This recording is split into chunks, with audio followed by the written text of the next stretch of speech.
ওগো আল্লাহ, ওগো মালিক, তুমি ছাড়া তো আমাদের আর কেউ নাই, তুমি ছাড়া তো আমার আর কেউ নাই। আল্লাহ গো, তুমি যদি মাফ না করো কে আমাকে মাফ করবে?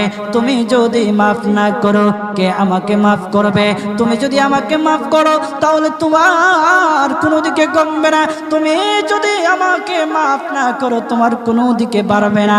আল্লাহ গো, তুমি আমাকে মাফ করে দাও। সারাটা জীবন অন্যায় কাজ করেছি, সারাটা জীবন নাফরমানি করেছি, আমার কাছে কালেমার দাওয়াত কম আসে নাই, আমার কাছে কালেমার দাওয়াত কম আসে নাই, আমাকে লোকেরা কম বোঝায় নাই। ওগো আল্লাহ, তুমি আমাকে মাফ করে দাও।